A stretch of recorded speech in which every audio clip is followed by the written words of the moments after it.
Hello മച്ചുമാരി, welcome back to Mallu explainer. നമുക്കൊരു കിടിലൻ ഹൊറർ മൂവിയുടെ കഥ കേട്ടാലോ ഇന്ന്? ഒരു കാര്യം ഞാൻ ഉറപ്പിച്ചു പറയാം, ഒരു കാരണവശാലും രാത്രി ഒറ്റയ്ക്കിരുന്ന് ഈ സിനിമ കാണാൻ പാടില്ല. ചിലപ്പോൾ കണ്ടവന്റെ കിളി തന്നെ പാറിപ്പോയേക്കാം. ഒരു കിടിലൻ ഇന്തോനേഷ്യൻ ഹൊറർ മൂവി. കഥയെക്കുറിച്ചൊന്ന് പറയുകയാണെങ്കിൽ, ഒരു ഗ്രാമത്തിൽ പെട്ടെന്നൊരു മരണം സംഭവിക്കുകയാണ്. ആ മരണം നേരിട്ട് കണ്ട കുട്ടി അതൊരു സ്ത്രീയാണ് ചെയ്തതെന്ന് പറഞ്ഞപ്പോൾ നാട്ടുകാരും അത് വിശ്വസിച്ചില്ല. എന്നാൽ ആ കൂട്ടത്തിൽ ഒരാൾ അത് വിശ്വസിക്കുകയാണ്. അയാൾക്കറിയാമായിരുന്നു ആ ആത്മാവ് എന്താണെന്ന്. പിന്നീട് നാട്ടുകാരോട് മുഴുവനും ഒരുപാട് വർഷം പഴക്കമുള്ള ആ ആത്മാവിന്റെ കഥ അയാൾ പറഞ്ഞു കൊടുക്കുകയാണ്. അപ്പൊ അയാളുടെ കൂടെ ഒരുപാട് വർഷം പിന്നിലേക്ക് നമുക്കും പോകാം. എങ്ങനെ ആ ആത്മാവ് ഉണ്ടായി, എന്താണ് ആ പൈശാചിക ശക്തി? നല്ല രസമുള്ള കഥയാണ്. ധൈര്യമായിട്ട് എന്നെ കഥ മുഴുവനായിട്ടും കേൾക്കാം. അപ്പൊ നേരെ നമ്മൾ ആ ഒരു കഥയിലേക്ക് പോവുകയാണ്.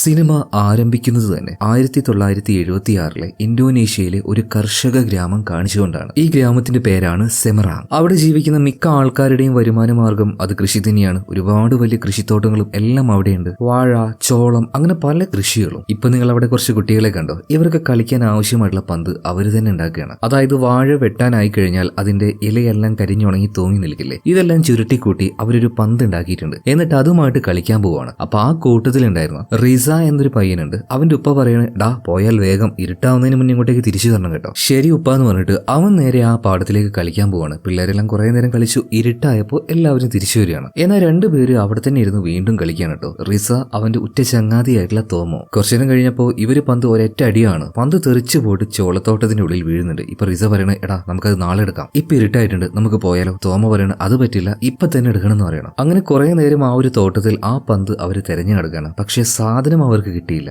എന്നാൽ അപ്പോഴേക്കും സന്ധ്യാനേരമായിട്ടുണ്ട്, അത്യാവശ്യം ഇരുട്ടിയിട്ടുമുണ്ട്. റിസയുടെ ഉള്ളിൽ ചെറിയൊരു പേടിയും കാര്യങ്ങളൊക്കെ വരുന്നുണ്ട്. തോമോക്കാണെങ്കിൽ എങ്ങനെയെങ്കിലും ആ ഒരു ബോൾ എടുത്തേ മതിയാവുള്ളൂ. അങ്ങനെ ഇരിക്കെ ആ ചോളത്തോട്ടുണ്ടല്ലോ, അതിനുള്ളിൽ നിന്നും ഒരു വിളി കേൾക്കുകയാണ്. ഡാ മോനെ തോമോ, നിനക്ക് പന്ത് വേണോ? ആ പന്ത് എന്റെ കയ്യിലുണ്ടടാ, ഇങ്ങോട്ടേക്ക് വാന്ന് പറഞ്ഞിട്ട് വിളിക്കുകയാണ്. അങ്ങനെ ശബ്ദം കേട്ട ഭാഗത്തേക്ക് തോമ ചെന്ന് നോക്കിയപ്പോൾ ഒരു പെൺകുട്ടി ആ പന്തും പിടിച്ച് തോട്ടത്തിന്റെ നടുവിൽ നിൽക്കുന്നുണ്ട്. അത് കണ്ടപാട് തന്നെ തോമ പറയാണ്, എന്റെ പന്ത് എന്തിനാ നീ കയ്യിൽ വെച്ചോണ്ടിരിക്കുന്നത്, അതെനിക്ക് താന്ന് പറഞ്ഞിട്ട് അവളുടെ അടുത്തേക്ക് പോവാണ്. എന്നാൽ പെട്ടെന്ന് തന്നെ പന്തുമായിട്ട് ആ ഒരു പെൺകുട്ടി അവിടെ നിന്ന് ഓടുന്നുണ്ട്. കുറച്ചു നേരം കഴിഞ്ഞപ്പോൾ ആ പന്തിന്റെ പിന്നാലെ പോയ തോമോയെ കാണില്ല. അതുകൊണ്ട് തന്നെ റിസ അവനെ നോക്കിയിട്ട്, എടാ തോമോ, നീ എവിടെ? കാണുന്നില്ലല്ലോ, വാടാ നമുക്ക് പോവാന്ന് പറഞ്ഞിട്ട് അവനെയും തേടി മുന്നോട്ടേക്ക് പോയപ്പോ ഒരു കാഴ്ച കണ്ട് റിസ ആകെ ഞെട്ടിപ്പോവാണ്. കാരണം തോമോയുടെ അടുത്തേക്ക് വന്ന, അല്ലെങ്കിൽ തോമോയെ വിളിച്ചു കൊണ്ടുപോയ ആ പെൺകുട്ടി അതൊരു മനുഷ്യനായിരുന്നില്ല, അതൊരു പിശാചായിരുന്നു. ആ പിശാച് അവിടെ വെച്ച് തോമോയെ പിടിച്ച് അവന്റെ തല മരത്തിൽ വെച്ച് ഇടിച്ച് പൊളിച്ചു കളയാണ്. ഇത് നേരിട്ട് കണ്ട റിസയെ നോക്കിയിട്ട് ആ പിശാച് ഒരു ചിരി ചിരിക്കുന്നുണ്ട്. അതിന്റെ ആ ഒരു നോട്ടം, അല്ലെങ്കിൽ അതിന്റെ ആ ഒരു കോലം, ഇത് കണ്ടാൽ തന്നെ സാധാരണ മനുഷ്യന്റെ ജീവന് പോകും. ഇത് കണ്ട് പേടിച്ച് നിലവിളിച്ച നമ്മുടെ റിസ ഓടി വീട്ടിലേക്ക് പോവാണ്. പിന്നീട് റിസ അവന്റെ അച്ഛനോട് കാര്യങ്ങളൊക്കെ പറയാണ്. അങ്ങനെ എല്ലാവരെയും വിളിച്ചു കൂട്ടിയിട്ട് ആ ഗ്രാമത്തിലെ എല്ലാവരും നേരെ ആ മരത്തിന്റെ അരികിലേക്ക് ചെന്ന് നോക്കുമ്പോൾ അവിടെ തോമോയെ കാണാനില്ല. പകരം അവിടെ ഒരു ഇച്ചിരി രക്തം മാത്രമേ ഉള്ളൂ. എന്നാൽ വിശദമായിട്ട് തന്നെ നാട്ടുകാർ ആ ഏരിയ മുഴുവനായിട്ടും പരിശോധിച്ചു നോക്കിയ സമയത്ത് ആ തോട്ടത്തിന്റെ അരികിലൂടെ ഒഴുകുന്ന ചെറിയൊരു അരുവി ഉണ്ടായിരുന്നു. ആ അരുവിയുടെ അരികിലായിട്ട് മരിച്ചു കിടക്കുന്ന നമ്മുടെ തോമോയെ കാണുകയാണ്. ആ പാവത്തിന്റെ തല മുഴുവനായിട്ടും വന്ന പിശാച് തല്ലി പൊളിച്ച് ക്രൂരമായിട്ട് കൊന്നിരിക്കുകയാണ്. ഇതേ നേരം മരിച്ചുപോയ തോമോയെ കെട്ടിപ്പിടിച്ച് അവന്റെ അച്ഛൻ കരഞ്ഞുകൊണ്ടിരിക്കുകയാണ്. അങ്ങനെ പിറ്റേ ദിവസം രാവിലെ ആയിട്ടുണ്ട്. നമ്മുടെ റിസ ഉണ്ടല്ലോ, അവന്റെ വീട്ടിലേക്ക് വന്നിട്ട് ഈ മരിച്ചുപോയ തോമോയുടെ അച്ഛൻ ഭയങ്കരമായിട്ട് ബഹളം ഉണ്ടാക്കിക്കൊണ്ടിരിക്കുകയാണ്. കാരണം തോമോയുടെ അച്ഛൻ പറയുന്നത്, എന്റെ മകൻ തോമോയെ ആ നദിയിലേക്ക് തള്ളിയിട്ട് കൊന്നത് ഈ റിസയാണ്. എന്നാൽ റിസയുടെ അച്ഛൻ പറയുന്നുണ്ട്, നിങ്ങൾ ആ ഒരു കാര്യം കണ്ടോ, പിന്നെ വെറുതെ എന്തിനാണ് എന്റെ മോനെതിരെ ഇതുപോലെ കാര്യങ്ങൾ പറയുന്നത്? ഇതേ നേരം പാവം റിസയാണെങ്കിൽ കരഞ്ഞുകൊണ്ട് പറയാണ്, ഞാനല്ല ചെയ്തത്, അത് അവളാ ചെയ്തത്, ഞാൻ നേരിട്ട് എന്റെ കണ്ണുകൾ കൊണ്ട് കണ്ടതാ. ഇതിങ്ങനെ പറയുന്ന സമയത്ത് തോമോയുടെ അച്ഛൻ വിശ്വസിക്കുന്നൊന്നുമില്ല കേട്ടോ. നീ എന്തെങ്കിലും കഥ പറഞ്ഞാൽ അത് ഞങ്ങൾ വിശ്വസിക്കണല്ലേ, സത്യം പറയടാ, എന്തിനാ എന്റെ മകനെ കൊന്നത്? എന്നാൽ റിസ വീണ്ടും പറയാണ്, ഞാനല്ല കൊന്നത്, കൊന്ന ആളെ ഞാൻ കണ്ടതാണ്, അതൊരു പെണ്ണാണെന്ന് പറയാണ്. ഇതേ സമയത്ത് തന്നെ ആൾക്കൂട്ടത്തിൽ നിന്നും ഒരാൾ മുന്നോട്ടേക്ക് വന്നിട്ട് അവൻ പറയുന്നത് നുണയല്ല, അത് സത്യമാണ്, എനിക്കറിയാം ഏതാണ് ആ പെണ്ണെന്ന്, അവളുടെ പേര് സുമാല. ഇത് കേട്ട എല്ലാ നാട്ടുകാരും ചോദിക്കുന്നുണ്ട്, സുമാലയോ?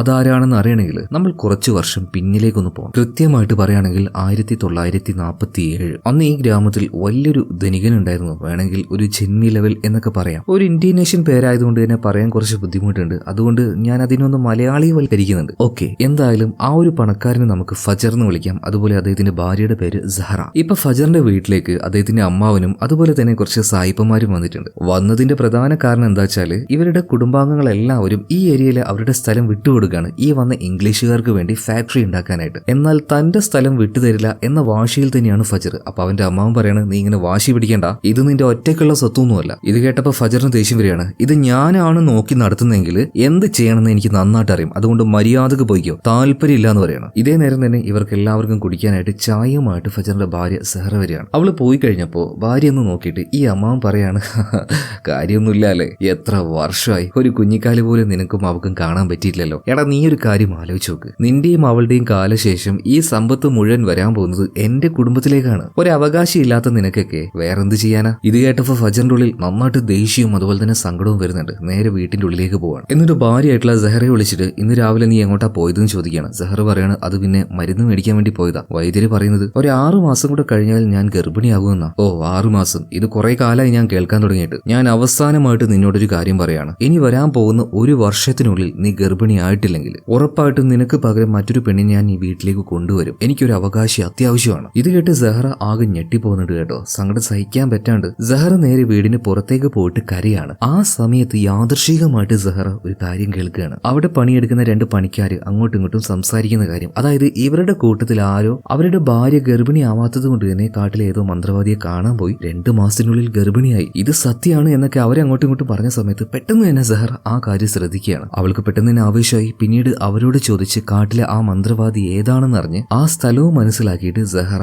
ഒറ്റയ്ക്ക് അങ്ങോട്ടേക്ക് പോവാണ്. ഒരു വലിയ പുഴയും കടന്ന് വേണം അപ്പുറത്തേക്ക് പോകാനായിട്ട്. അങ്ങനെ ആ കാട്ടിന്റെ ഉള്ളിലേക്ക് വന്നിട്ട് ആ ദുർമന്ത്രവാദിയെ ഇപ്പൊ സെഹറ കാണുകയാണ്. അപ്പൊ വന്ന പാട് തന്നെ മന്ത്രവാദി ഒരു കാര്യം പറയുന്നുണ്ട്, മോളെ ഞാൻ നല്ല രീതിയിൽ കാര്യം ചെയ്യുന്ന ആളല്ല, ഒരു ദുർമന്ത്രവാദിയാണ്. ദുർമന്ത്രവാദങ്ങളാണ് എന്റെ ശക്തി. എന്റെ ഉപാസനമൂർത്തി എന്ന് പറയുന്നത് ചാത്തന്മാരും പിശാചുകളുമാണ്. അതുകൊണ്ട് സമ്മതാണികൾ മാത്രം എന്റെ കൂടെ നിന്നാ മതി. എന്തു തന്നെ ആയാലും എനിക്ക് കുഞ്ഞുങ്ങളെ വേണമെന്ന് സെഹറ പറയാണ്. ഉറപ്പിച്ച് പറഞ്ഞതുകൊണ്ട് തന്നെ ഈ ദുർമന്ത്രവാദി പറയാണ്, എന്നാ പിന്നെ ഒരു കാര്യം ചെയ്യും, നമുക്ക് ചില ചടങ്ങുകൾ ചെയ്യേണ്ടി വരും. ആ ചടങ്ങ് ചെയ്ത് കഴിഞ്ഞിട്ടുണ്ടെങ്കിൽ എന്റെ യജമാനുണ്ടല്ലോ ഒരു പിശാചാണ്. 10 വർഷത്തേക്ക് ആ പിശാചിന്റെ അടിമയായിരിക്കും നീ. അതുപോലെ തന്നെ 2 മാസങ്ങൾ കൊണ്ട് നീ ഗർഭിണിയാകും. നിന്റെ വയറ്റിൽ ഇരട്ട കുഞ്ഞുങ്ങളുണ്ടാകും. പക്ഷേ ഇവിടെ ചെറിയൊരു കണ്ടീഷൻ ഉണ്ട്. അതെന്താണെന്ന് വെച്ചിട്ടുണ്ടെങ്കിൽ ആ പ്രസവിക്കുന്ന 2 കുഞ്ഞുങ്ങളിൽ ഒന്ന് സാധാരണ കുഞ്ഞായിരിക്കും, രണ്ടാമത്തേത് അത് നല്ല കോലത്തിലായിരിക്കില്ല, കണ്ടാൽ ഒരു മനുഷ്യനാണെന്ന് തോന്നുകയില്ല, അതുപോലൊരു കുഞ്ഞായിരിക്കും. പക്ഷേ വരാൻ പോകുന്ന 10 വർഷത്തോളം ആ 2 കുഞ്ഞുങ്ങളെയും നീ നന്നായിട്ട് നോക്കണം. ആർക്കും ഒരു കുറവും വരുത്താൻ പാടില്ല. 10 വർഷം തികയുന്ന സമയത്ത്, അതായത് കുട്ടികൾക്ക് 2 പേർക്കും 10 വയസ്സാകുമ്പോൾ നിനക്ക് ഗർഭം തന്ന ആ പിശാച് തന്നെ വരും. എന്നിട്ട്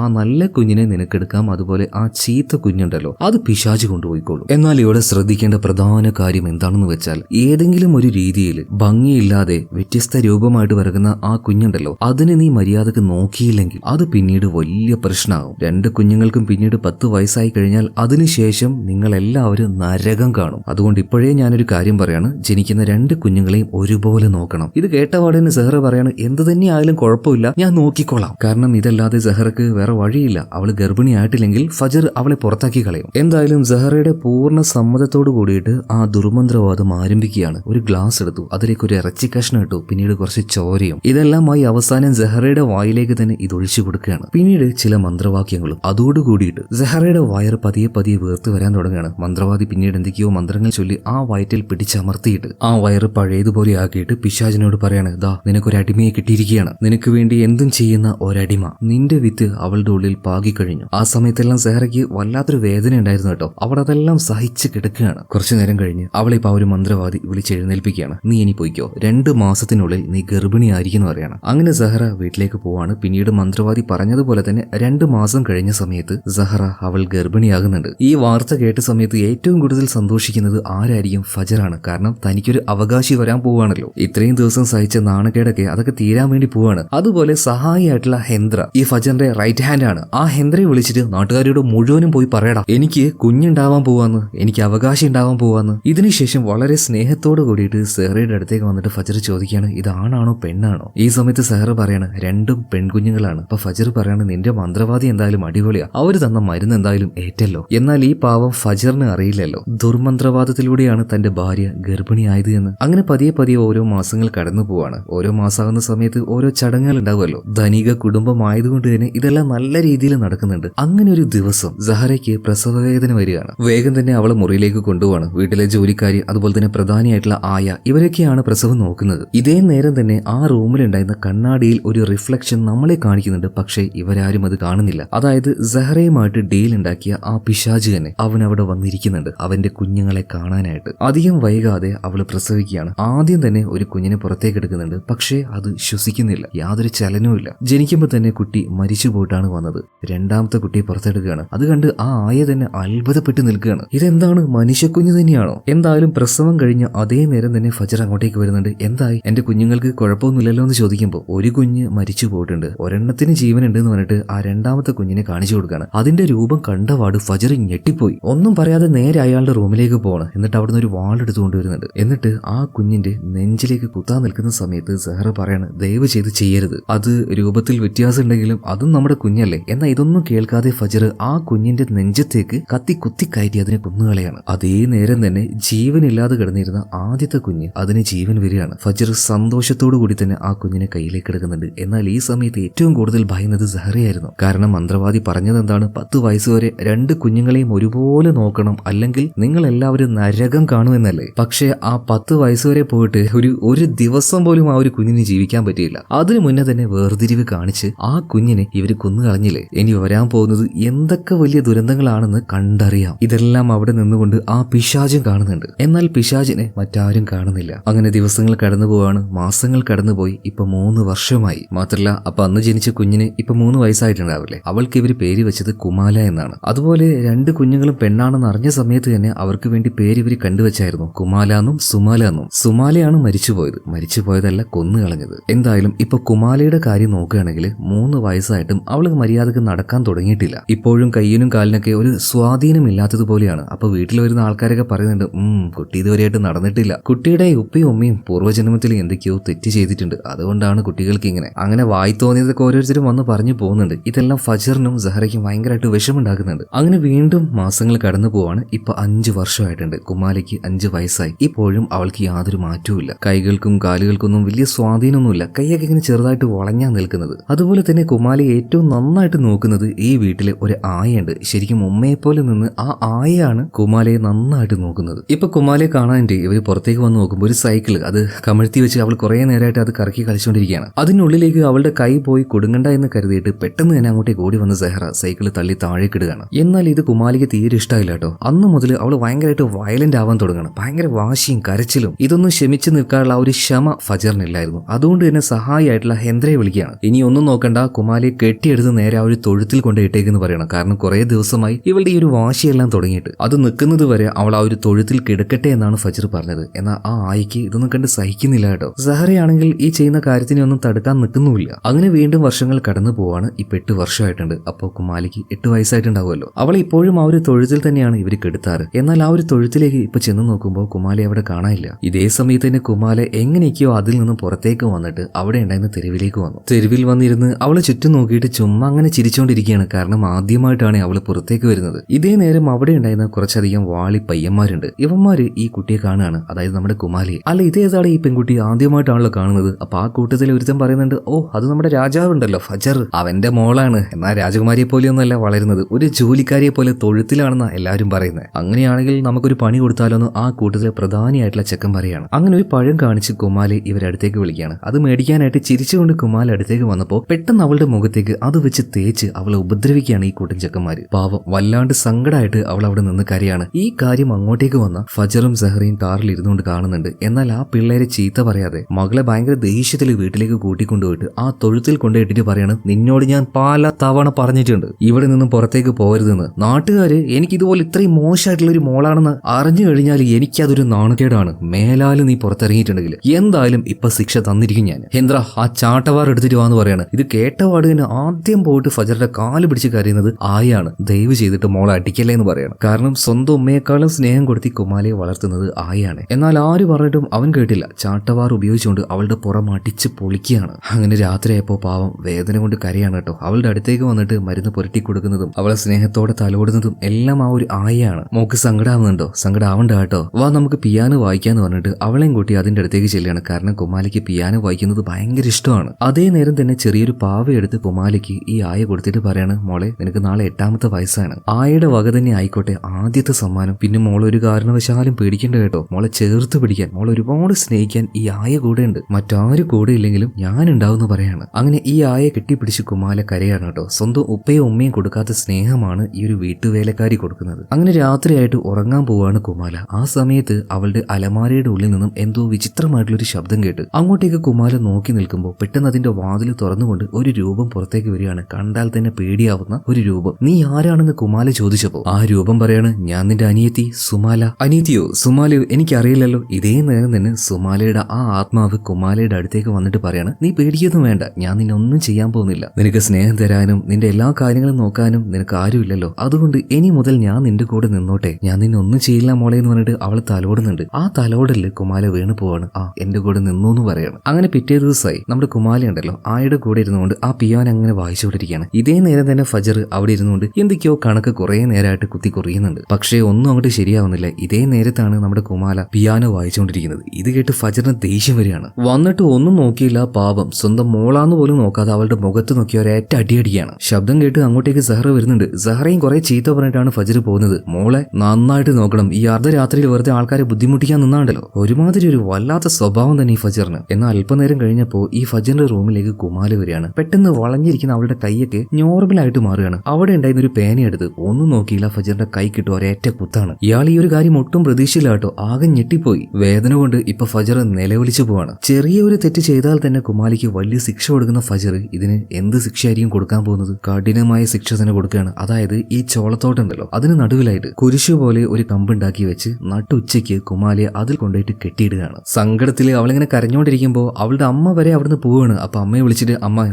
ഒന്ന് അഴിച്ചുവിട അമ്മ. ഇങ്ങനെ പറഞ്ഞ സമയത്ത് സഹറ പറഞ്ഞ കാര്യം എന്താണോ, നീ എന്തിനാ അച്ഛനോട് അതിനെ കാണിച്ചത്? കുരുത്തക്കേട് കാണിച്ചാൽ ഇങ്ങനെ ശിക്ഷ കിട്ടും. ഒരു കരുണയില്ലാണ്ട് അവരെല്ലാവരും അവിടുന്ന് പോവാണ്. പാവം കുട്ടി നട്ടുച്ച വെയിലത്ത് കുറെ നേരം അങ്ങനെ കിടന്നു. അങ്ങനെ വീണ്ടും കുറച്ച് ദിവസങ്ങൾ കഴിഞ്ഞു പോവാണ്. എല്ലാവരും ഭക്ഷണം കഴിക്കാനായിട്ട് ഡൈനിങ് ടേബിളിൽ വന്നിരിക്കുന്നുണ്ട്. പെട്ടെന്ന് എന്തുകൊണ്ടാണെന്ന് അറിയില്ല കുമാല അവളുടെ ആ ഒരു വസ്ത്രം എല്ലാം മാറ്റിയിട്ട് ആ ടേബിളിന്റെ മുകളിൽ കയറി നിന്ന് മൂത്രമൊഴിക്കുകയാണ്. ഈ ഇടയായിട്ട് കുമാലയുടെ സ്വഭാവം നന്നായിട്ട് മാറിയിട്ടുണ്ട്. ഭയങ്കര വിചിത്രമായിട്ട് പെരുമാറുന്നു. ഇത് കണ്ട് ദേഷ്യം വന്ന ഫജർ ഇപ്പോ ഹെന്ദ്രയെ വിളിക്കാണ്. ഹെന്ദ്ര വാ, ഇവളെ പിടിക്കുന്നു പറയാണ്. ഇത് കേട്ട വാടി ഹെന്ദ്ര അങ്ങോട്ടേക്ക് വരുന്നുണ്ട്. എന്നാൽ ഹെന്ദ്രയെ കണ്ട വാടിന് അവന്റെ ദേഹത്തേക്ക് ചാടി വീണ് അവന്റെ തലക്കെട്ട് 4 കുത്തു കൊടുക്കുകയാണ് ആര് നമ്മുടെ കുമാല തന്നെ. ഇതേ നേരം അവളെ പിടിക്കാനായിട്ട് സഹറ അങ്ങോട്ടേക്ക് ചെന്നപ്പോ കണ്ണാടിയിൽ സഹറ ഒരു റിഫ്ലക്ഷൻ കാണുന്നുണ്ട്. വിചിത്രമായ കണ്ടാൽ പേടിയാകുന്ന ഒരു വല്ലാത്ത രൂപത്തെ. ഇത് കണ്ട് സഹറ ഒന്ന് ഞെട്ടിത്തരിച്ചു നിൽക്കുന്നുണ്ട്. അതായത് ഇതെല്ലാം സ്വയം ഇഷ്ടപ്രകാരം കുമാലയല്ല ചെയ്യുന്നത്, അവളുടെ കൂടെയുള്ള സുമാലയുടെ ആത്മാവാണ്. എന്തായാലും ഇതിനുശേഷം കുമാല പുറത്തേക്ക് ഓടിപ്പോവാണ്. അവളെ തേടി ആയ അതുപോലെ തന്നെ സഹറ രണ്ടുപേരും പുറത്തേക്ക് പോയി നോക്കുമ്പോൾ ഈ കോഴിക്കോടുണ്ടല്ലോ അതിന്റെ ഉള്ളിൽ കയറി കോഴികളെല്ലാം പച്ചക്ക് കടിച്ചു തിന്ന് വല്ലാത്തൊരു അവസ്ഥയിൽ കുമാല ഇവര് കാണുകയാണ്. ഇത് കണ്ട് ഇവരൊക്കെ ആകെ ഞെട്ടിപ്പോകുന്നുണ്ട്.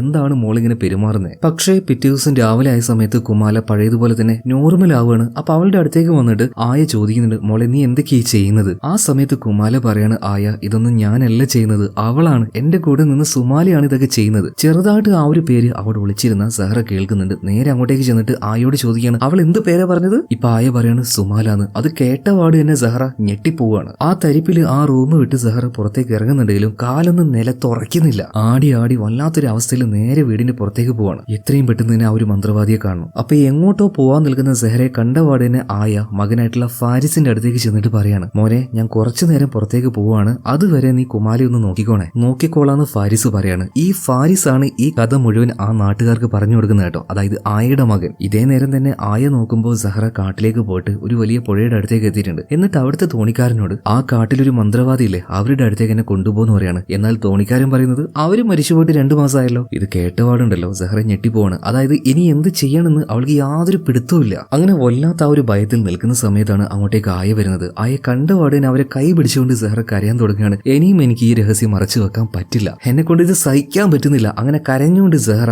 ആ കാര്യങ്ങൾ മുഴുവനായിട്ടും ആയയോട് തുറന്നു പറയാണ്. ഒരു പിശാചുമായിട്ട് ഡീൽ ഉണ്ടാക്കിയിട്ടാണ് ഇതുപോലെ സഹറ പ്രഗ്നന്റ് ആയത്. അതുമുതലുള്ള എല്ലാ കാര്യങ്ങളും. അങ്ങനെ വീണ്ടും ഇതേ പ്രശ്നങ്ങളൊക്കെ ആയിട്ട് തന്നെ ദിവസങ്ങൾ കടന്നു പോവാണ്. കുമാലയുടെ ഉള്ളിൽ സുമാലയുടെ ആത്മാവ് ഉണ്ടായതുകൊണ്ട് തന്നെ ഇടയ്ക്കിടയ്ക്ക് അവൾ വയലന്റ് ആവും. അതുകൊണ്ട് തന്നെ അവളെ കൊണ്ടുപോയിട്ട് എപ്പോഴും ആ ഒരു തൊഴുത്തിൽ തന്നെയാണ് കെട്ടിയിടാറ്. ആ ജോലിയെല്ലാം ചെയ്യുന്നത് ഹെന്ദ്രയാണ്. ഒരു കുട്ടിയാണെന്നുള്ള ദയ പോലും കാണിക്കാതെ ഹെന്ദ്ര വളരെ ക്രൂരമായിട്ടാണ് കുമാലിയെ ട്രീറ്റ് ചെയ്തത്. അപ്പൊ ഒരു ദിവസം അവളുടെ കൈയും കാലൊക്കെ കെട്ടുന്ന സമയത്ത് അവൾ വല്ലാണ്ട് കിടന്ന് വയലന്റ് ആയപ്പോ ഹെന്ദ്ര ഒരു കാര്യം അവളോട് പറയുന്നുണ്ട്, മര്യാദ കടങ്ങി കിടന്നു, അല്ലെങ്കിൽ ഉണ്ടല്ലോ നിന്റെ കഴുത്ത് ഞാൻ അറുത്ത് കളയെന്ന് പറയണം. ഇതെല്ലാം കണ്ട് സഹിക്കാൻ പറ്റാനായിട്ട് ആയ ഉണ്ടല്ലോ നേരെ ഫജറിന്റെ അടുത്തേക്ക് ചെന്നിട്ട് ഇയാളുടെ കാല് പിടിച്ച് പറയുന്നുണ്ട്, ദയവ് ചെയ്ത് മോളെ അവിടെ കൊണ്ടുയിടല്ലേ, എനിക്കത് കണ്ട് സഹിക്കാൻ പറ്റുന്നില്ല. ഈ സമയത്ത് ഫജർ പറയാണ്, ജോലിക്കാരിയായാൽ ആ സ്ഥാനത്ത് നിൽക്കണം, വെറുതെ വീട്ടുകാര്യങ്ങളിൽ ഇടപെടാൻ വന്നാൽ. ഇതും പറഞ്ഞ ദേഷ്യത്തിൽ അവൻ അവിടുന്ന് പോവാണ്. സങ്കടം സഹിക്കാൻ പറ്റാണ്ട് ആയ നേരെ ആ ഒരു തൊഴുത്തുണ്ടല്ലോ അങ്ങോട്ടേക്ക് പോയിട്ട് മരത്തിന്റെ വിടവുകളിലൂടെ കുമാലയെ നോക്കിയിട്ട് പറയാണ്, മോളെ പേടിക്കൊന്നും വേണ്ട കേട്ടോ, ആയ പുറത്ത് തന്നെയുണ്ട്. പക്ഷെ സങ്കടം കൊണ്ട് ഈ സ്ത്രീക്ക് കരച്ചിൽ അടക്കാൻ പറ്റുന്നില്ല. അവരിങ്ങനെ തേങ്ങി കരഞ്ഞുകൊണ്ടിരിക്കുകയാണ്. ഉള്ളിലിരുന്ന് കുമാല ഈ കാര്യം കാണുന്നുണ്ട്, അവളും കരയാണ്. അങ്ങനെ വീണ്ടും 1-2 ദിവസങ്ങൾ കഴിഞ്ഞു പോവാണ്. ഇപ്പൊ ആ ഒരു വീടിന്റെ മുറ്റത്തിരുന്ന് കളിക്കുന്ന കുമാല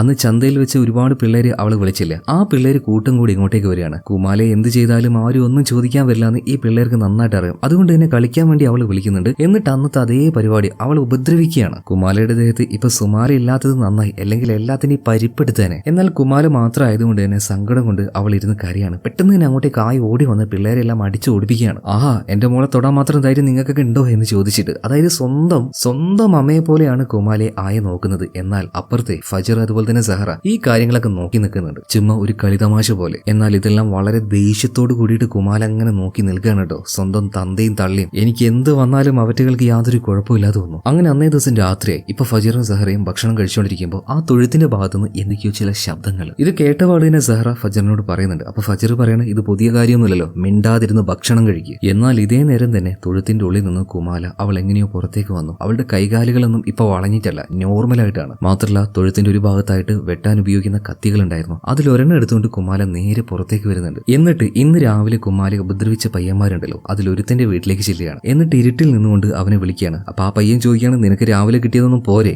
പോരെങ്കിൽ ഞാൻ കാണിച്ചു തരാന്ന് പറഞ്ഞിട്ട് ഇപ്പൊ കുമാലയുടെ അടുത്തേക്ക് ഈ ചെറുക്കൻ വന്ന സമയത്ത് അവളുടെ പിന്നിൽ നിന്നും സുമാല പതിയെ പുറത്തേക്ക് വരികയാണ്. അവളുടെ രൂപം കണ്ടാൽ തന്നെ ആരും ഒന്ന് പേടിച്ചു പോകും. പിന്നെ അവിടെ ഉണ്ടായ കാര്യങ്ങൾ അതൊന്നും എനിക്ക് കാണിക്കാൻ വഴിയില്ല. വളരെ ബ്രൂട്ടലായിട്ട് തന്നെ ചെറുക്കനെ കൊന്ന് കൊലവിളിക്കുകയാണ്. അതുപോലെ തന്നെ അവന്റെ കൂട്ടത്തിൽ ഉണ്ടായിരുന്ന വേറെ 2 ചെക്കന്മാരെയും അതൊന്നും കാണിക്കുന്നില്ല കേട്ടോ. അറിയാലോ യൂട്യൂബിന്റെ നിയമങ്ങൾ. അങ്ങനെ പിറ്റേ ദിവസം രാവിലെയായി 3 പിള്ളേരെ കാണാതായിട്ടുണ്ട്. അതുകൊണ്ട് തന്നെ അവരുടെ അച്ഛനമ്മമാര് പിള്ളേരെയും തേടി നടക്കാൻ തുടങ്ങി. ആ നാട് മുഴുവൻ തപ്പിയിട്ടും ആ 3 പിള്ളേരെയും ഇവർക്ക് കണ്ടുപിടിക്കാൻ പറ്റിയില്ല. അങ്ങനെ ഒരു ദിവസം ഗ്രാമത്തിലെ മൂപ്പൻ എല്ലാവരെയും വിളിച്ചു കൂട്ടിയിട്ട് പറയാണ്, ഇനി എന്തായാലും കുറച്ചുകൂടെ അപ്പുറത്തേക്ക് പോയിട്ട് നമ്മൾ പരിശോധിക്കണം. അതുവരെ നിങ്ങൾ ചെയ്യേണ്ടത് കുട്ടികളെല്ലാവരെയും വീട്ടിൽ തന്നെ ഇരുത്തണം. രാത്രി ആയി കഴിഞ്ഞാൽ അവരാരെയും പുറത്തേക്ക് വിടാൻ പാടില്ല. അവരെ നന്നായിട്ട് നോക്കണമെന്ന് പറയാണ്. എന്നാൽ ഇതേ നേരം തന്നെ കുമാലയെ ഉപദ്രവിച്ച ആ പയ്യന്മാരിൽ ഇനിയും ബാക്കിയുണ്ടല്ലോ. ഇവരെല്ലാവരും ഒരു വീട്ടിൽ ഇരുന്നുകൊണ്ട് എടാ നമ്മുടെ 3 കൂട്ടുകാരുണ്ടല്ലോ, അവന്മാരെവിടെ പോയി കാണാനില്ലല്ലോ എന്നൊക്കെ പറഞ്ഞ സമയത്ത് എവിടെയെങ്കിലും പോയിട്ടുണ്ടാവും. അങ്ങനെ ഓരോ കാര്യങ്ങൾ ഇവന്മാര് സംസാരിച്ചുകൊണ്ടിരിക്കുമ്പോൾ ഒരു പന്തുമായിട്ട് കുമാല അങ്ങോട്ടേക്ക് വരികയാണ്. എന്നിട്ട് അത് അവിടെ ഇട്ട് അവരോട് കളിക്കാൻ വേണ്ടി പറയാണ്. ഇത് കണ്ട് ദേഷ്യം വന്ന പയ്യന്മാര് നിനക്കന്ന് കിട്ടിയതൊന്നും പോരാ അല്ലേ എന്ന് പറഞ്ഞിട്ട് പുറത്തേക്ക് വരികയാണ്. അതേ നേരം തന്നെ ആ വളഞ്ഞ കത്തി കുമാലയുടെ കയ്യിലുണ്ടായിരുന്നു. പിന്നീട് അവിടെ എന്ത് സംഭവിക്കുന്നു എന്ന് ഞാൻ പറയുന്നില്ല. എക്സ്ട്രീംലി വയലന്റ് എന്ന് പറഞ്ഞാൽ അത്രയും വയലന്റ് ആയിട്ടുള്ള കാര്യങ്ങൾ അവിടെ നടക്കുകയാണ്. അതെന്താണെന്ന് അല്പം വൈകാതെ നിങ്ങൾക്ക് മനസ്സിലാവും. പിറ്റേ ദിവസം രാവിലെ ആയപ്പോൾ തന്നെ നാട്ടുകാർ വീണ്ടും തിരയാനായിട്ട് ഇറങ്ങുകയാണ്. അങ്ങനെ കാട്ടിൽ തിരയുന്ന സമയത്ത് കാണാതായ ഒരു കുട്ടിയുടെ തല മാത്രം ഈ കരിയിലുകൾക്കിടയിൽ നിന്ന് കിട്ടുകയാണ്. ഇത് കണ്ട് ആ കുട്ടിയുടെ അച്ഛൻ നിലവിളിച്ച് കരയുന്നുണ്ട്. ഇതേ നേരം തന്നെ അതിന്റെ തൊട്ടപ്പുറത്തായിട്ട് ചെറിയൊരു പാവയും കാണുന്നുണ്ട്. അതായത് കുമാരയുടെ കയ്യിൽ എപ്പോഴും ഉണ്ടാവുന്ന പാവയാണിത്. ഇതേ സമയം മറ്റൊരു സ്ഥലത്ത് ഒരു ശവം കൂടെ കണ്ടെത്തിയിട്ടുണ്ട്. അത് എവിടെയാണെന്ന് വെച്ചിട്ടുണ്ടെങ്കിൽ ഫജറിന്റെ വീടുണ്ടല്ലോ, ആ വീട്ടിലെ കിണറ്റിൽ നിന്നും ഭയങ്കരമായ നാറ്റമടിച്ച് എല്ലാവരും അതിലേക്ക് ചെന്ന് നോക്കുമ്പോൾ അതിലുമുണ്ട് ഒരു ശവം. ഇതെല്ലാത്തിനും ഉപരിയായിട്ട് അവസാനം ഒരു 4 പിള്ളേരുടെ അടുത്തേക്ക് കുമാല പോയല്ലോ. ആ കാഴ്ച എന്നെ കൊണ്ട് കാണിക്കാൻ പറ്റില്ല, എന്നാലും ഞാനത് വിശദീകരിച്ച് പറഞ്ഞുതരാം. നാട്ടുകാരുടെ ബഹളം കേട്ട് ഫജർ അങ്ങോട്ടേക്ക് ഓടി ചെന്ന് നോക്കുമ്പോൾ 4 പേരുടെ തല വെട്ടി ഒരു കമ്പിൽ കോർത്ത് വെച്ചിരിക്കുകയാണ്. എന്നിട്ട് അതിന് ചുറ്റുമായിട്ട് തലയില്ലാത്ത ആ 4 പേരുടെയും ശവം അങ്ങനെ വട്ടത്തിൽ വെച്ചിട്ടുണ്ട്. എന്തൊരു മൃഗീയമായിട്ടുള്ള കാര്യമെന്നറിയോ? ഇത് കണ്ട് നാട്ടുകാർ വരെ ആകെ വിറച്ചു പോയിട്ടുണ്ട്. ഇത്രയും ക്രൂരമായ കാര്യം അതാരായിരിക്കും ചെയ്തിട്ടുണ്ടാവുക? കുറച്ചു നേരം കഴിഞ്ഞപ്പോൾ നാട്ടുകാരെല്ലാവരും കൂടിയിട്ട് ഫജറിന്റെ വീട്ടിലേക്ക് വരികയാണ്. ഭയങ്കര ബഹളം ഉണ്ടാക്കിയിട്ട്. ഇപ്പൊ ഫജർ ചോദിക്കുകയാണ്, നിങ്ങൾക്ക് എന്താ പറ്റിയ? എല്ലാവരും കൂടെ എന്തിനാ എന്റെ വീട്ടിലേക്ക് വന്നിരിക്കുന്നത്? ഈ സമയത്ത് തോട്ടത്തിൽ നിന്നും കിട്ടിയ ആ ഒരു പാവ കാണിച്ചിട്ട് പറയാണ്, ഇത് നിന്റെ മകൾ കുമാലയുടേതല്ലേ, മര്യാദക്ക് അവൾ ഇങ്ങോട്ടേക്ക് വിളിക്കുക. ഞങ്ങളുടെ മക്കളെ കൊന്നു കളഞ്ഞത് നിന്റെ മകളാണ്. ഇത് കേട്ടപ്പോ ഫജറിന് ദേഷ്യം വരികയാണ്. നിങ്ങൾ എന്താ ആരോടാ സംസാരിക്കുന്നതെന്ന് നല്ല ബോധം വേണം. എന്താ നിങ്ങളുടെ സംസാരത്തിന്റെ ട്യൂണൊക്കെ മാറുന്നു? മര്യാദക്ക് ഇവിടുന്ന് ഇറങ്ങിക്കോ. അറിയാലോ ഞാൻ ആരാണെന്ന്. ഈ രീതിയിൽ ഫജർ സംസാരിച്ചപ്പോ ബാക്കിയുള്ള എല്ലാവർക്കും ചെറുതായിട്ടൊന്ന് പേടിയായി. എല്ലാവരും അവിടുന്ന് തിരിച്ചു പോകണം. ഇതിനുശേഷം ഫജറും അതുപോലെ തന്നെ സഹറയും 2 പേരും ആ ഒരു തൊഴുത്തിൽ ചെന്ന് നോക്കുമ്പോൾ അവിടുന്ന് പുറത്തേക്ക് കടക്കാനായിട്ട് യാതൊരു വഴിയില്ല. പിന്നെ എങ്ങനെയായിരിക്കും കുമാല രാത്രി പോകുന്നുണ്ടാവുക? എന്നാൽ ഇവർ അവിടെ ഉണ്ടായിരുന്ന ചില ചാക്കുകൾ മാറ്റി നോക്കിയപ്പോൾ മരത്തിന്റെ പലക ഒരു പ്രത്യേക ഷേപ്പിൽ ഓട്ടയാക്കി വെച്ചിട്ടുണ്ട്. അതിലൂടെയാണ് കുമാല പുറത്ത് കടക്കുന്നതെന്ന് ഇവർക്ക് മനസ്സിലായി. എന്നാൽ ഈ ഒരു കാര്യം ഫജറിന് വിശ്വസിക്കാൻ പറ്റുന്നില്ല. ഒരിക്കലും കുമാല ഇത് ചെയ്യില്ല എന്ന് പറയാണ്. ഈ സമയത്ത് സഹറ പറയാണ്, ഇത് ചെയ്യുന്നത് കുമാലയല്ല സുമാലയാണ്. ഒന്നും മനസ്സിലാകാതെ നിൽക്കുന്ന ഫജറിനെ നോക്കിയിട്ട് എല്ലാത്തിനും കാരണക്കാരൻ നിങ്ങളാണ്. എല്ലാ കാര്യങ്ങളും പിന്നീട് ഫജറിനോട് ഒരു പരിധി വരെ സഹറ പറയാണ്, നിങ്ങൾ അന്ന് ആ ഒരു കുഞ്ഞിനെ കൊന്നു കളഞ്ഞതുകൊണ്ടാണ് ഈ സംഭവിക്കുന്ന അനർത്ഥങ്ങൾ മുഴുവനും അതിങ്ങനെ ഉണ്ടായിക്കൊണ്ടിരിക്കുന്നത്. നമ്മൾ നല്ല രീതിയിൽ ആ ഒരു കുഞ്ഞിനെ നോക്കിയായിരുന്നെങ്കിൽ ഒരു കുഴപ്പവും പറ്റില്ലായിരുന്നു. ഇതെല്ലാം കേട്ട് കഴിഞ്ഞപ്പോൾ ആകെ ഷോക്കായി പോയ ഫജർ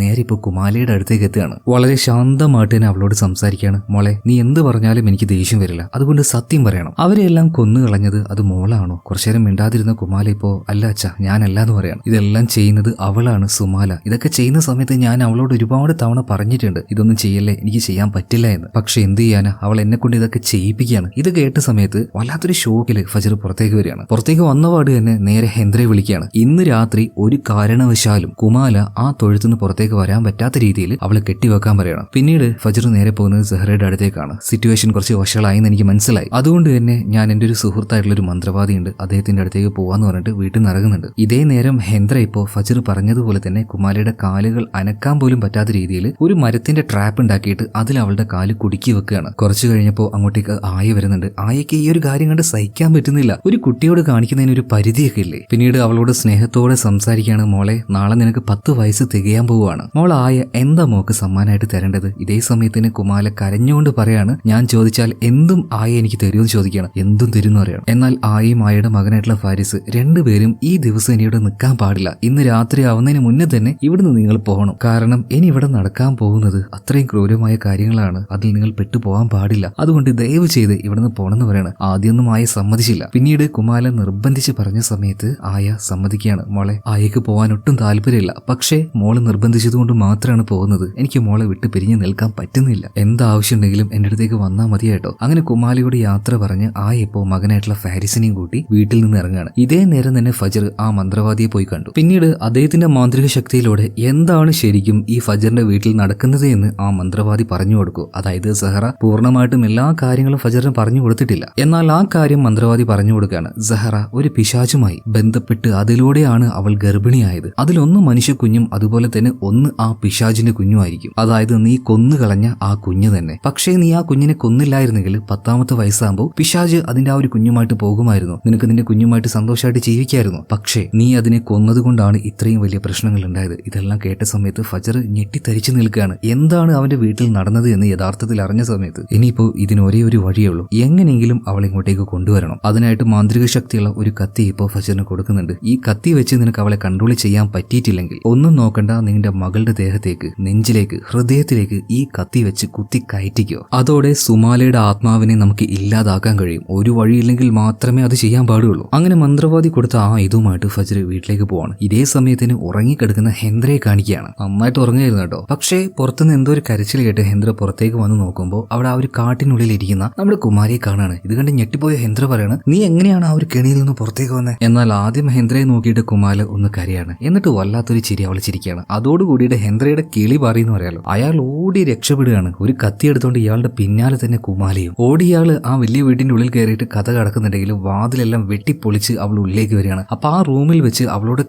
അപേക്ഷിക്കുകയാണ് ഹെന്ദ്ര, ദയവ് ചെയ്ത് എന്നൊന്നും ചെയ്യല്ലേ എന്ന് കുമാല അവന്റെ കഴുത്തിന് പിടിച്ച് പറയാണ്. ഇതുപോലെ ഞാൻ എത്ര തവണ നിന്നോട് പറഞ്ഞിട്ടുണ്ട്, ഒരു തവണയെങ്കിലും എന്നെ വെറുതെ വിട്ടോ? എപ്പോഴെങ്കിലും നീ എന്നോട് ദയവ് കാണിച്ചിട്ടുണ്ടോ? ഇല്ലല്ലോ. കാണിച്ചു തരാന്ന് പറഞ്ഞിട്ട് അവന്റെ കഴുത്ത് അവിടെ വെച്ച് അറുത്ത് മുറിക്കുകയാണ്. എന്നാൽ ഈ കാര്യമൊന്നും അറിയാതെ വീട്ടിനുള്ളിൽ സുഖമായിട്ട് കിടന്നുറങ്ങാണ് സഹറ. ആ സമയത്ത് പിയാനോ വായിക്കുന്ന ശബ്ദം കേട്ട് സഹറ എഴുന്നേറ്റ് പതിയെ വന്ന് നോക്കുമ്പോൾ രക്തത്തിൽ കുളിച്ച് കിടക്കുന്ന കുമാല അവളെ നോക്കി വല്ലാത്തൊരു ചിരിച്ചിരിക്കുകയാണ്. കണ്ടു പേടിച്ചുപോയി സഹറ അവിടെ നോടാൻ നോക്കുമ്പോൾ ഈ ഹെന്ദ്രയുണ്ടല്ലോ കൊന്ന് കെട്ടി തൂക്കി വെച്ചിരിക്കുകയാണ്. അവന്റെ തല ഏകദേശം കഴുത്തിൽ നിന്നും അറ്റുപോവാൻ പാകത്തിന് പകുതിയോളം അറുത്ത് വെച്ചായിരുന്നു. ഇത് കണ്ട് കിളി പോയ സഹറ ഓടി റൂമിൽ കയറുന്നുണ്ട്. പിന്നാലെ തന്നെ കുമാലയും വരികയാണ്. എന്നിട്ട് ആ ഒരു വാതിൽ കുത്തി കുത്തി പൊളിക്കുകയാണ്. എന്നിട്ട് അവിടെ ഒരു ഓട്ട ഉണ്ടാക്കി ആ ഓട്ടയിലൂടെ സഹറയെ നോക്കിയിട്ട് ഒരു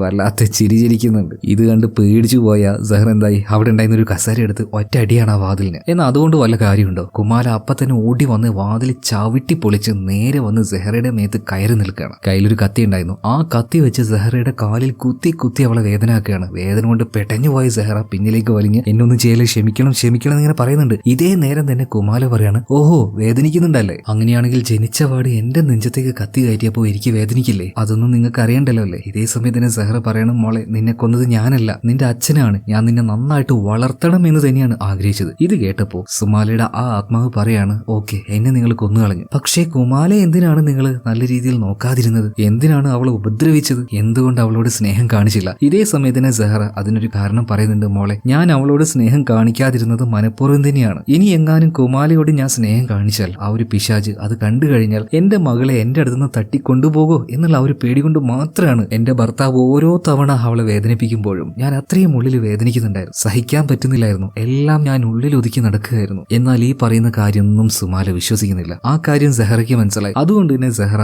ആ ആത്മാവിനോട് ഒരു കാര്യം ചോദിക്കുന്നുണ്ട്. ഞാൻ എന്തായാലും മരിക്കുന്നത് എനിക്ക് ഉറപ്പായി. അവസാനമായിട്ട് എനിക്ക് എന്റെ മകളോട് ഒന്ന് സംസാരിക്കാൻ പറ്റൂ. ആ കാര്യം മാത്രം നീ എനിക്ക് വേണ്ടി ചെയ്തു തന്നാൽ മതി എന്ന് പറയാണ്. അതുകൊണ്ട് തന്നെ സുമാലയുടെ ആത്മാവ് അത് കേൾക്കുകയാണ്. പിന്നീട് കുമാലയുടെ ഉള്ളിൽ നിന്ന് സുമാല ഇറങ്ങിപ്പോവാണ്. അടുത്ത നിമിഷം തന്നെ കുമാലയ്ക്ക് എനിക്ക് ഒന്നും ഓർമ്മ കിട്ടുന്നില്ല. ഒരു സാധാരണ പെൺകുട്ടിയായി മാറി അവൾ എങ്ങനെ ഇവിടെ വന്നത്? അമ്മയുടെ ദേഹത്ത് എങ്ങനെയാണ് ഇത്രയും ചോര? ഇതൊന്നും അവൾക്ക് തിരിയുന്നില്ല. കാരണം അവളല്ലല്ലോ ഇതൊന്നും ചെയ്തത്. ഇതേ നേരം തന്നെ സഹറ ഇപ്പൊ കുമാലിയുടെ കവളി തൊട്ടുകൊണ്ട് തന്നെ പറയാണ്, മോളെ അമ്മയോട് ക്ഷമിക്കണേടി. ഓരോ തവണ നീ കരയുമ്പോഴും നീ അറിയാതെ മറ്റാരും അറിയാതെ ഒരുപാട് ഞാനും കരയുന്നുണ്ടായിരുന്നു. ഒരിക്കലും ഒരു കാരണവശാലും നിന്നെ എനിക്ക് നഷ്ടപ്പെടാതിരിക്കാൻ വേണ്ടി മാത്രമാണ് അങ്ങനെ ചെയ്തത്. പക്ഷേ ഞാൻ ചെയ്തത് അത് വലിയൊരു മണ്ടത്തരാണെന്ന്, ഒരു മഹാപാപമാണെന്ന് എനിക്കിപ്പോ മനസ്സിലായി. കുറച്ചുകൂടെ നന്നായിട്ട് നിന്നെ നോക്കണമായിരുന്നു. എന്നാൽ അപ്പോഴേക്കും കുമാലയുടെ ഉള്ളിലേക്ക് വീണ്ടും സുമാല വരികയാണ്. കത്തി ഉപയോഗിച്ച് നമ്മുടെ സഹറയുടെ നെഞ്ചത്തേക്ക് കുത്തി അവളെ കൊന്നുകളയാണ്. ഇതെല്ലാം കഴിഞ്ഞപ്പോഴാണ് അങ്ങോട്ടേക്ക് ഫജ്ർ വരുന്നത്. മരിച്ചു കിടക്കുന്ന ഹേന്ദ്ര, അതുപോലെ തന്നെ രക്തത്തിൽ കുളിച്ചു കിടക്കുന്ന ഭാര്യ, ഇവരെ രണ്ടുപേരെയും കണ്ട് ആകെ ഞെട്ടി. ഭാര്യയുടെ മരണത്തിനും അതുപോലെ തന്നെ ഈ വീട്ടിൽ നടന്ന എല്ലാ